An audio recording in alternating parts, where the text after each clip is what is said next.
Friends, welcome back to my channel. ಹೇಗಿದ್ದೀರಾ ಎಲ್ಲರೂ? ಇವತ್ತು ನಮ್ಮೂರು ಸಂತೆ, ಇವತ್ತು ಬುಧವಾರ. ಆ್ಯಕ್ಚುಲಿ ಬುಧವಾರ ದಿನ ನಮ್ಮೂರಲ್ಲಿ ಸಂತೆ ಇರುತ್ತೆ. ಹಾಗಾಗಿ ಸಂತೆಗೆ ಹೋಗಬೇಕು ಅಂತ ರೆಡಿ ಆಗಿದ್ದೇನೆ. ಇವತ್ತು ಬೆಳಿಗ್ಗೆನೆ ಬೇಗ ಹೋಗಿ ಬೇಗ ಬರುವಂತ. ಅಂದರೆ ಮಳೆಗಾಲ ಸ್ಟಾರ್ಟ್ ಆಯ್ತಲ್ಲ, ಒಣಕಟ್ಟೆ ಎಲ್ಲ ತಂದಿಟ್ಟು ಸ್ವಲ್ಪ ಸ್ಟಾಕ್ ಮಾಡೋಣ ಅಂತ. ಮಳೆಗಾಲಕ್ಕೆಲ್ಲ ಹಸಿ ಮೀನು ಸಿಗಲ್ಲ, ಹಾಗಾಗಿ ಒಣಕಟ್ಟೆನೇ ಸಾರು ಹಳ್ಳಿ ಕಡೆಯಲ್ಲೆಲ್ಲ.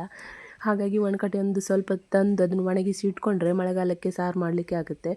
ಮಳೆಗಾಲಕ್ಕೆಲ್ಲ ಫ್ರೆಶ್ ಮೀನು ಎಲ್ಲಿ ಸಿಗುತ್ತೆ ಅಲ್ಲ, ಸಿಕ್ಕಿದ್ರೆ ತುಂಬ ಕಾಸ್ಟ್ಲಿ. ಹಾಗಾಗಿ ಅರ್ಧ ಗಂಟೆ ಆಯಿತು, ಇದೊಂದು ಅನ್ನಕ್ಕೋಸ್ಕರ ಕಾಯ್ತಾ ಇದ್ದೆ. ಇದೊಂದು ಬೆಂದರೆ ಪಟ್ಟ ಅನ್ನ ಬಾಗಿ ಹೋಗ್ಬೋದು, ಮತ್ತು ನಾನು ಹೋಗಿ ಬರುವ ತನಕ ಅದು ಕರಗಿ ಹೋಗುತ್ತೆ. ಹಾಗಾಗಿ ಅನ್ನ ಬಸ್ತು ಬಂದೆ ಗುಡ್ಡೆ ಅಂಗಡಿಗೆ. ಇಲ್ಲಿ ಒಣಕಟ್ಟೆ ಮೀನು ತಗೊಳ್ತಾ ಇದ್ದೆ. ನೋಡಿ, ವೆರೈಟಿ ಮೀನಿದೆ ಇಲ್ಲಿ. ಚಟ್ಲಿ ಮತ್ತು ಬಂಗಡಿ, ಕೊಡವಾಯಿ, ಹಾಗೆ ತುಂಬ ವೆರೈಟಿ ಮೀನುಂಟು. ನಂಗೆ ಯಾವ್ದು ಬೇಕು ಸ್ವಲ್ಪ ತಗೊಂಡೆ. ಚಾಟಿ, ತೊರ್ಕಿ ಎಲ್ಲ ಇರುತ್ತೆ ನೋಡಿ, ಅದೆಲ್ಲ ಒಳ್ಳೆ ಇರುತ್ತೆ ಒಣಕಟ್ಟೆ ಮೀನು. ಅದೆಲ್ಲ ತುಂಬ ಕಾಸ್ಟ್ಲಿ, ಅದನ್ನ ತಗೊಂಡು ಬಂದಿಲ್ಲ. ಮತ್ತು ನಂಗೆ ಬೇಕಾಗಿರೋಂಥ ಒಣಕಟ್ಟೆ ಮೀನು ತಗೊಂಡು, ಮತ್ತು ನಂಗೆ ಫೇವ್ರೆಟ್ ಮೊರವಾಯಿ ಸಾಂಬಾರು ಮಾಡಿದರೂ ಇಷ್ಟ, ಸುಕ್ಕ ಮಾಡಿದರೂ ಇಷ್ಟ. ಇದರಲ್ಲಿ ಎಂತ ಮಾಡಿದ್ರು ಸಹ ನನಗೆ ಇಷ್ಟ. ನಾನು 100 ರೂಪಾಯಿನ ತೊಗೊಂಡು ಬಂದೆ. ಇದರಲ್ಲಿ ದೊಡ್ಡ ಸೈಜಿನ ಮೊರವಾಯಿ ತುಂಬ ಉಂಟು ನೋಡಿ. ಅಂದರೆ ಈ ದೊಡ್ಡ ಸೈಜಿನ ಮೊರವಾಯಿ ಅಲ್ಲ, ಈ ಥರ 100 ರೂಪಾಯಿಗೆ 50 ರೂಪಾಯಿಗೆಲ್ಲ ಸಿಗೋದಿಲ್ಲ, ಕಾಸ್ಟ್ಲಿ ಅದು. 100 ರೂಪಾಯಿಗೆ ಒಂದು 10, 20 ಆ ರೀತಿ ಎಲ್ಲ ಕೊಡ್ತಾರೆ. ಆದರೆ ಇವರು ನನ್ನ ಮೀನು ಕೊಡ್ತಾರಲ್ಲ, ಅವರಿಗೆ ಅಂದರೆ ಮಿಕ್ಸ್ ಆಗಿ ಬಂದಿದ್ದಂತೆ, ಅದು ಗೊತ್ತಾಗದೆ ಬಂದಿದ್ದು. ಗೊತ್ತಾಗಿದ್ದರೆ ಹೆಕ್ಕೊಳ್ತಾರಂತೆ ಅವರು, ದೊಡ್ಡದಲ್ಲ ಈ ರೇಟಿಗೆ ಕೊಡಲ್ವಂತೆ. ಮತ್ತು ಇದನ್ನು ತಗೊಂಡು ಬಂದಿದ್ದೆ. ಇದನ್ನು ರಾತ್ರಿಗೆ ಸಾರು ಮಾಡುವ ಅಂತ. ಇವಾಗ ಬೆಳಿಗ್ಗೆ ಎಂತ ಮಾಡಿದೆ ಗೊತ್ತಾ, ಮೀನು ಕಟ್ ಮಾಡಿ ಎಲ್ಲ ರೆಡಿ ಮಾಡಿ ಇಟ್ಟು ಹೋಗಿದೆ, ಹುಣಸೆ ಹಣ್ಣು ಉಪ್ಪೆಲ್ಲ ಹಾಕಿ. ಆದರೆ ಎಂತ ಗೊತ್ತಾ, ಖಾರದ ಪುಡಿನೇ ಖಾಲಿಯಾಗಿತ್ತು. ಹಾಗಾಗಿ ಖಾರದ ಪುಡಿ ಒಂದು ಹಾಕಿಲ್ಲ, ಮತ್ತೆಲ್ಲ ಹಾಕಿ ಇಟ್ಟು ಹೋಗಿದ್ದೆ. ಬಂದ ತಕ್ಷಣ ಅದನ್ನು ಖಾರದ ಪುಡಿ ಹಾಕಿ ಕಲಸಿ ಇಟ್ಟೆ. ಮತ್ತು ಇಲ್ಲಿ ನೋಡ್ತಾ ಇರ್ಬೋದು ನಾನು ಎಂತೆಲ್ಲ ಮೀನು ತೊಗೊಂಡು ಬಂದೆ ಅಂತ. 800 ರೂಪಾಯಿ ಮೀನಿದೆ ನೋಡಿ ಇದರಲ್ಲಿ. ಇಲ್ಲಿ ತೊಗೊಂಡು ಬಂದೆ ನೋಡಿ. ಚಟ್ಲಿಯಲ್ಲಿ 2 ವೆರೈಟಿ ಇದೆ, ಒಂದು ದೊಡ್ಡ ಚಟ್ಲಿ ಮತ್ತು ಸಣ್ಣ ಚಟ್ಲಿ, ಎರಡೂ ಸಹ ತೊಗೊಂಡು ಬಂದೆ.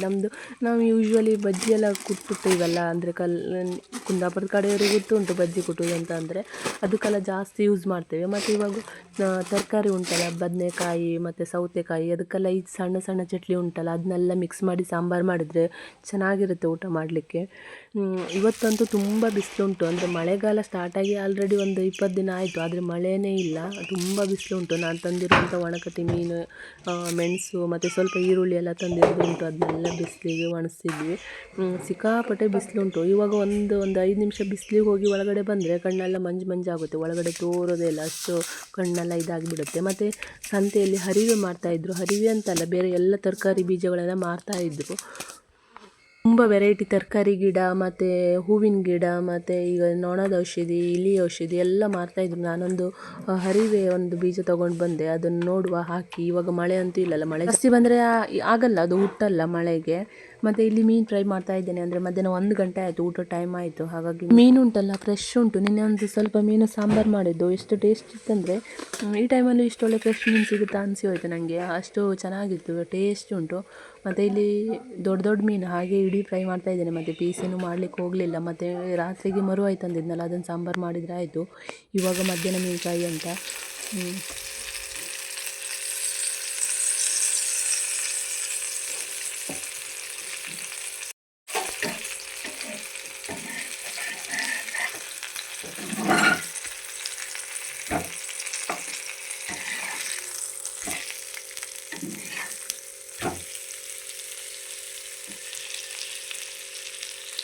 ಇಲ್ಲಿ ಯೂಶ್ವಲಿ ಮೀನು ಫ್ರೈ ಎಲ್ಲ ಮಾಡೋದು ಕಮ್ಮಿ, ಯಾವಾಗಲೂ ಸಾಂಬಾರು ಮಾಡೋದು ಜಾಸ್ತಿ. ಅಂದರೆ ಅನ್ನಕ್ಕೆ ಕಲಿಸ್ಕೊಂಡು ಊಟ ಮಾಡಲಿಕ್ಕೆ ಬೇಕಲ್ಲ. ಈಗ ಮೀನು ಫ್ರೈ ಒಂದು ಮಾಡಿದರೆ ಸಾರಿಗೇನೂ ಇರಲ್ಲ, ಹಾಗಾಗಿ ಸಾಂಬಾರೇ ಮಾಡ್ತೀವಿ, ಮೀನು ಫ್ರೈ ಮಾಡೋದು ಕಮ್ಮಿ.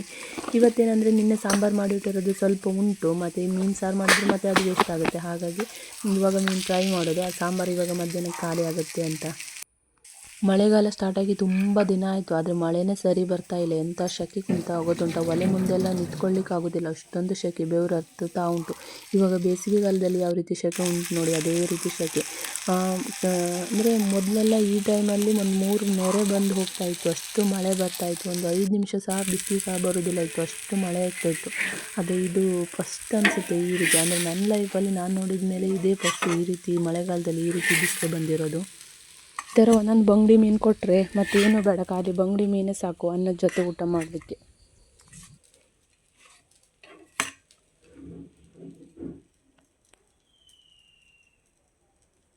ಮೀನು ಫ್ರೈ ಇವಾಗ ರೆಡಿ ಆಯಿತು. 5 ಫ್ರೈ ಮಾಡಿದೆ. ಅಂದರೆ 5 ಜನ ಮಧ್ಯಾಹ್ನ ಊಟಕ್ಕೆ ಇರ್ತಾರೆ. ಹಾಗಾಗಿ ನಮ್ಮ ಮನೆಯಲ್ಲಿ 5 ಫ್ರೈ, ಒಬ್ಬೊಬ್ಬರಿಗೆ ಒಂದೊಂದು ಫ್ರೈ. ಇದು ಗಂಜಿ ಜೊತೆ ಎಲ್ಲ ಊಟ ಮಾಡಲಿಕ್ಕೆ ಒಂದು ಫ್ರೈ ಇದ್ದರೆ ಸಾಕು, ಚೆನ್ನಾಗಿರುತ್ತೆ. ಹೊಟ್ಟೆ ತುಂಬ ಊಟ ಮಾಡ್ಬೋದು. ಒಂದು ಮೀನು ಅಥವಾ 2 ಮೀನು ತಿಂದರೆ ಹೊಟ್ಟೆ ತುಂಬ ಹೋಗುತ್ತೆ, ಅಷ್ಟು ದೊಡ್ಡದಿದೆ. ಇದು ಕ್ಯಾಮ್ರಾದಲ್ಲಿ ಸ್ವಲ್ಪ ಚಿಕ್ಕದು ಕಾಣಿಸ್ತಾ ಇದೆ, ಆದರೆ ಮೀನು ಮಾತ್ರ ತುಂಬ ದೊಡ್ಡದಿದೆ. ಇವು ನಮ್ಮ ಕಡೆ ಎಲ್ಲ ಕುಚ್ಚಲಕ್ಕಿ ಅನ್ನ ಊಟ ಮಾಡೋದಲ್ಲ. ಕುಚ್ಚಲಕ್ಕಿ ಅನ್ನಕ್ಕೆ ತುಂಬ ಚೆನ್ನಾಗಿ ಆಗುತ್ತೆ ಇದು ಬಂಗುಡೆ ಫ್ರೈ.